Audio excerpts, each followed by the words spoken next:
आप भी अगर बिहार के किसी भी डिस्ट्रिक्ट से हैं तो आपके लिए यहाँ पे बहुत ही बड़ी अपॉर्चुनिटी को निकाला गया है कि आप भी ना राशन डीलर बन सकते हैं। तो उसके लिए क्या एलिजिबिलिटी होगी, क्या इसका लास्ट डेट होगा और फॉर्म फिल करके आपको कहाँ सेंड करना है और इसमें आपका डॉक्यूमेंट क्या क्या लगेगा, तो संपूर्ण जानकारी इस वीडियो में मैं आपसे शेयर करने वाला हूँ। तो वीडियो को आपको लास्ट तक जरूर देखना है। वीडियो अगर आपको ज़रा सा भी हेल्पफुल लगे तो वीडियो को अपने दोस्तों में ज़रूर शेयर करिएगा। और आपने अभी तक हमारे चैनल को सब्सक्राइब नहीं किया है तो चैनल को सब्सक्राइब जरूर कर लीजिएगा। बेल आइकन को भी जरूर प्रेस करिएगा कि आने वाला हर एक वीडियो की नोटिफिकेशन आप तक सबसे पहले पहुंचे। तो इस फॉर्म को फिल करने के लिए आपको आ जाना है इस वेबसाइट पे। इसका लिंक मेरे वीडियो के डिस्क्रिप्शन बॉक्स में मिल जाएगा, डायरेक्ट आप यहाँ पे आ सकते हैं। यहाँ पे आने के बाद आप देखेंगे कि बिहार के जितने भी डिस्ट्रिक्ट है ना, यहाँ पे उसका लिंक दिया गया है। तो हर डिस्ट्रिक्ट का अलग अलग लिंक है और हर डिस्ट्रिक्ट में अलग अलग वैकेंसी को निकाला गया है। तो आप अपने डिस्ट्रिक्ट की वैकेंसी को कैसे निरंतर चेक कर सकते हो, तो मैं इस वीडियो के लास्ट में वो चीज़ आपको बताऊंगा कि आप कैसे चेक करोगे। ठीक है, मैं पहले आपको ये बता दूंगा किस डिस्ट्रिक्ट से ये वैकेंसी निकल करके आया है और कौन कौन से लोग इसके लिए एलिजिबल हैं। डिस्ट्रिक्ट में राशन डीलर के पदों पे शानदार वैकेंसी निकाली गई है। इसमें बहुत ही अच्छी सीट है। तो 128 पद ऐसे हैं जिसमें राशन डीलर अभी मौजूद नहीं है, तो इतनी सीटें खाली है। तो इसके लिए आप आवेदन कैसे करोगे, तो देखिए यहाँ पे आपको इसका नोटिफिकेशन निकाला गया, विज्ञापन संख्या आप यहाँ पे देख सकते हैं। ठीक है, आप किस डेट में ये निकाला गया वो डेट भी आप यहाँ पे देख सकते हैं। ईदत द्वारा सर्वधारण को सूचित किया जाता है कि सरकार के विशेष सचिव खाद्य एवं उपभोक्ता संरक्षण विभाग पटना द्वारा पत्रांक संख्या इतना, जन वितरण प्रणाली विज्ञापन संख्या इतना के अंतर्गत न बिहार लक्षित सार्वजनिक वितरण प्रणाली नियंत्रण आदेश इतना के अंतर्गत प्रावधानों को समान प्रशासन विभाग बिहार पटना द्वारा पत्रांक संख्या इतना में निर्मित प्रावधानों के तहत योग्य एवं सक्षम आवेदकों को जन वितरण प्रणाली दुकान की अनुज्ञापित हेतु सदर मुंगेर अनुमंडल अंतर्गत कोटिवार विरुद्ध नए रूप से विविध पत्र आवेदन आमंत्रित किया जाता है। सदर मुंगेर अनुमंडल अंतर्गत कोटिवार जन वितरण प्रणाली दुकान के रिक्त निम्न इस प्रकार से हैं। तो देखेंगे यहाँ पे किस डिस्ट्रिक्ट में है, तो मुंगेर डिस्ट्रिक्ट से है। आप देखिए यहाँ पे अनुमंडल का नाम आपको दिया गया कि सदर मुंगेर में ये वैकेंसी को निकाला गया है। अब किस कास्ट में कितनी सीटें निकाली गई है आप यहाँ पे देख सकते हैं, सभी को दर्शा दिया गया है। जैसे कि जनरल से आप हैं तो 75 सीटों पे वैकेंसी को निकाला गया है। आर्थिक रूप से कमजोर अगर आप ईडब्ल्यूएस से बिलोंग करते तो 13 सीटों को निकाला गया है। ऐसे अनुसूचित जाति के लिए 30 सीट की वैकेंसी है। अनुसूचित जनजाति के लिए 5 सीटों पर सीट निकाला गया है। अत्यंत पिछड़ा वर्ग के लिए यहाँ पे एक भी सीट नहीं दिया गया है और पिछड़ा वर्ग के लिए भी एक भी सीट नहीं दिया गया है। पिछड़ा वर्ग के महिलाओं के लिए 5 सीट यहाँ पे दिए गए हैं। तो आपके लिए अच्छी अपॉर्चुनिटी है। किन लोगों को सबसे पहले जो है ना प्राथमिकता दी जाएगी और क्या क्या डॉक्यूमेंट इस वैकेंसी में लगेगा, और अगर आप फॉर्म फिल करना चाहते हैं तो इस फॉर्म को फिल करके आपको क्या है ना भेजना कहाँ है, तो संपूर्ण जानकारी मैं इसमें आपको देने वाला हूं। आप वीडियो को स्किप नहीं करिएगा। ठीक है, अब देखिए उचित मूल्य की दुकान को आवंटित प्राथमिकता निम्न प्रकार से है। कौन कौन से लोग ऐसे हैं ना जिनको सबसे पहले प्राथमिकता दी जाएगी, तो देखिए स्वयं सहायता समूह से अगर आप आते हैं तो आपको सबसे पहले प्राथमिकता दी जाएगी। महिलाओं की सहयोग समितियां हैं तो आपको सबसे पहले प्राथमिकता दी जाएगी, या तो फिर पूर्व सैनिक की सहयोग समितियां हैं आपके पास तो आपको सबसे पहले प्राथमिकता दी जाएगी। तो फिर आप शिक्षित बेरोजगार हैं तो आपको सबसे पहले प्राथमिकता दी जाएगी। मतलब आप पढ़े लिखे हैं लेकिन बेरोजगार हैं तो आपको प्राथमिकता यहाँ पे मिलने वाला है। संबंधित पंचायत अथवा वार्ड के निवासी को प्राथमिकता दी जाएगी। मतलब जिस पंचायत में ये वैकेंसी निकाली गई है ना, उस वार्ड के अगर आप हैं और उसी पंचायत के हैं तो सबसे पहले आपको प्राथमिकता दी जाएगी। इतने सारे टर्म कंडीशन आपके सामने लगाया गया है। उचित मूल्य की दुकानें की अनुज्ञापित हेतु न्यूनतम योग्यता आवेदन मैट्रिक पास और वयस्क होना आवश्यक है। देखिए अब इसके लिए अर्हता क्या क्या लगेगा, तो अगर आप 10th पास है ना तो आप इसके लिए एलिजिबल हैं, आप इसमें फॉर्म को फिल कर सकते हैं। परंतु कंप्यूटर ज्ञान रखने वाले को प्राथमिकता दी जाएगी। अगर आप 10th पास हैं, सिर्फ 10th पास हैं और इसमें फॉर्म को फिल कर सकते हैं तो आपको तो प्राथमिकता मिलेगा ही। लेकिन अगर वहीं पे कोई दूसरा व्यक्ति है ना जो कि 10th भी पास है, मतलब मैट्रिक भी पास है और उसके पास कंप्यूटर का भी ज्ञान है, तो आपसे पहले उसको प्राथमिकता दी जाएगी। ऐसा इसलिए हो रहा है कि अभी यहाँ पे राशन डीलरों को ना बिल्कुल कंप्यूटराइज किया जा रहा है, मतलब धीरे धीरे ये प्रोसेस में आ रहा है। तो आपको इसलिए सबसे पहले उनको प्राथमिकता दी जाएगी। कंप्यूटर ज्ञान की सामान्यता होने का अधिक योग्य और उनमें से सामान्यता होने का अधिक उम्र वालों को प्राथमिकता दी जाएगी। इसका देखिए इसमें टर्म कंडीशन बहुत सारे लगाए गए हैं। अगर आप 10th पास हैं कंप्यूटर का ज्ञान आपके पास है या तो फिर आपका उम्र ज़्यादा है, तो सबसे पहले आपको प्राथमिकता दी जाएगी आपके उम्र के अकॉर्डिंग और आपके क्वालिफिकेशन के अकॉर्डिंग। उचित मूल्य की दुकान की अनुज्ञप्ति प्राप्ति की निहरता है, मतलब कौन कौन से लोग को ना ये जो राशन डीलर का काम है वो नहीं दिया जाएगा। तो देखिए यहाँ पे आपको बताया गया है, एक संयुक्त परिवार में एक से अधिक सदस्य को उचित मूल्य की दुकान आवंटित नहीं की जाएगी। मतलब आप एक ही परिवार से हैं और आपके परिवार में किसी दूसरे व्यक्ति को राशन डीलर की दुकान आवंटित किया गया है तो उस स्थिति में आपको नहीं मिलेगा।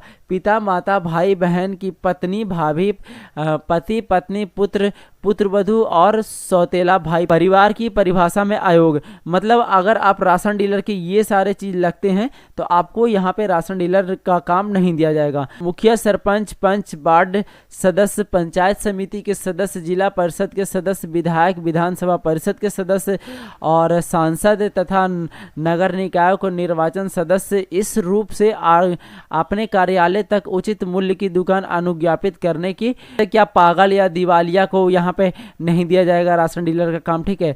अंतिम रूप से न्यायालय द्वारा सिद्धदोष व्यक्ति को उचित मूल्य से दुकान आवंटित नहीं किया जाएगा।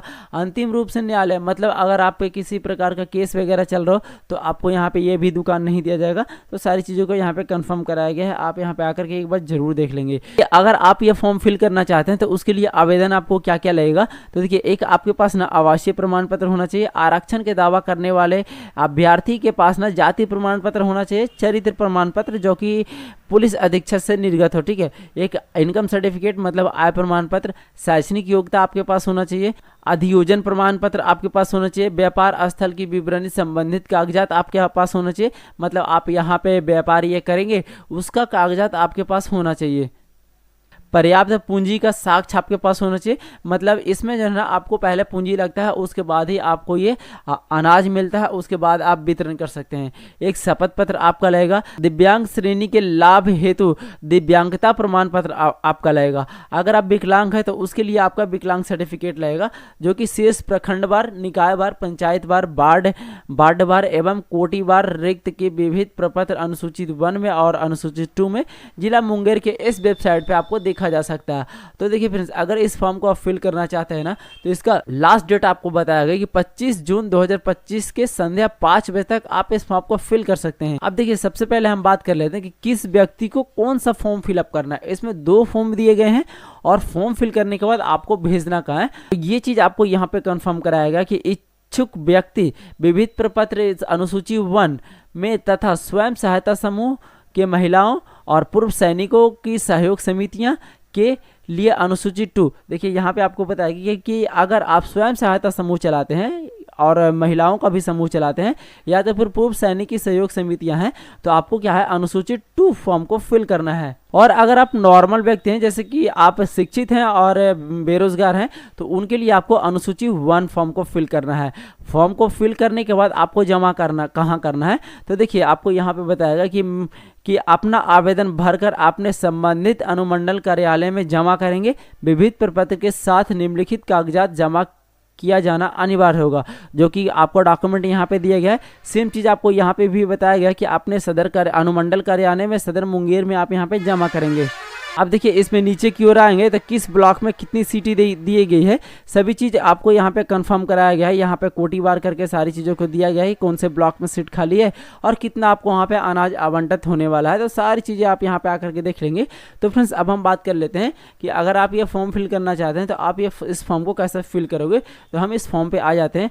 प्रपत्र 1 आपको मैं यहाँ पे भरना सिखाऊंगा, सेम तरीके से आपको प्रपत्र 2 भी भरना है, ठीक है। बिहार लक्षित सार्वजनिक वितरण प्रणाली नियंत्रण आदेश इतना के अधीन उचित मूल्य की दुकानें की अनुज्ञापित के आवेदन पत्र व्यक्तियों के लिए, मतलब ये सभी व्यक्तियों के लिए। अनुज्ञापित पदाधिकारी का नाम और एवं कार्यालय का पता, मतलब आप जो जमा करेंगे ना अपने सदर में उस पदाधिकारी का पद का नाम आपको यहाँ पे लिखना और कार्यालय का पता आपको यहाँ पे लिखना है।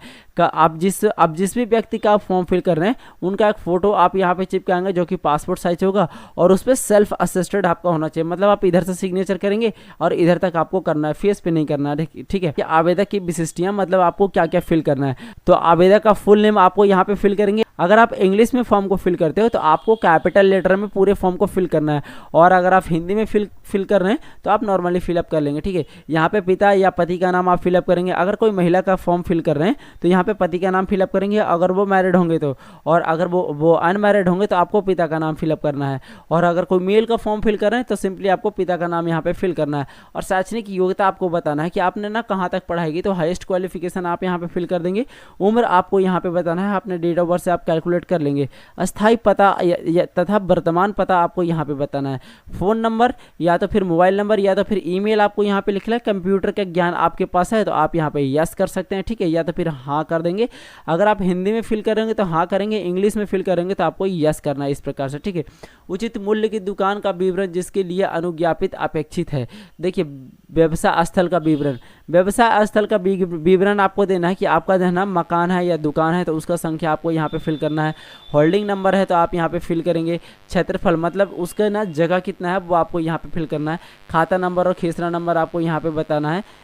चौहद्दी आपको यहाँ पे बताना है कि आप जिस दुकान या तो फिर आप अपने मकान में ये दुकान खोलना चाहते हैं या तो फिर दुकान है आपका तो उसको चारों तरफ कौन कौन है, पूरा पश्चिम उत्तर दक्षिण, वो चीज़ आपको यहाँ पे बता देना है। मोहल्ला या वार्ड नंबर आपको यहाँ पे फिल करना है। ग्राम या शहर आपको यहाँ पे फिल करना है। थाना आपका जहाँ भी है वो आप यहाँ पे फिल करेंगे और जिला का नाम आपको यहाँ पे फिल करना है। अब देखेंगे यहाँ पे आपको सारी चीज़ें टर्म कंडीशन बताया गया है कि किनको किनको दिया जाएगा और किनको किनको नहीं दिया जाएगा, तो सारी चीज़ें आप यहाँ पे पढ़ लेंगे। अब यहाँ पे देखेंगे एक चीज़ आपको फिल करना है, यहाँ पे मैं लिखा हुआ रहेगा, तो जो भी आवेदक होंगे ना, मतलब जिनके भी नाम से आप फॉर्म फिल कर रहे हैं उनका नाम आपको यहाँ पे फिल करना है। उसके बाद थोड़ा सा आप नीचे देखेंगे यहाँ पे स्थान आपको फिल करना है कि आप ना फॉर्म कहाँ से फिल कर रहे हैं। उसके बाद किस डेट में आप इस फॉर्म को फिल किया उसको डेट यहाँ पे आपको फिल कर देना है, और जो आवेदक होंगे ना उनका हस्ताक्षर आपको यहाँ पे ले लेना है।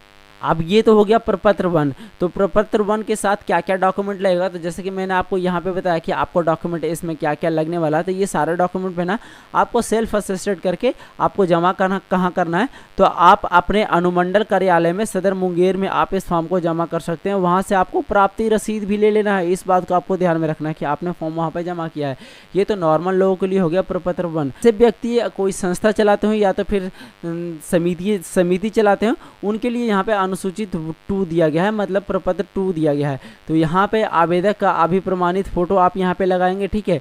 अब देखिए आपके पद का नाम और कार्यालय का पता आपको यहाँ पे लिखना है जहाँ पे आप जमा करेंगे, ठीक है। अब यहाँ पे देखिए जैसे कि मैंने अभी वीडियो के स्टार्टिंग में आपको बताया था कि किनको किनको यहाँ पे प्राथमिकता मिलेगी, तो महिलाएं जो कि समूह चलाती हों या तो फिर पूर्व सैनिकों का सहयोग समितियाँ हों, स्वयं सहायता समूह की सहयोग समितियाँ हों, तो वैसे लोग यहाँ पे नाम एवं प्रकार आप लिखेंगे। पहले नाम लिखेंगे, उसके बाद ना आपका क्या है, जैसे पूर्व सैनिकों की सहयोग समितियां हैं या तो फिर महिलाओं की सहयोग समितियां हैं या तो फिर स्वयं सहायता समूह है, तो वो आप यहाँ पे लिख देंगे।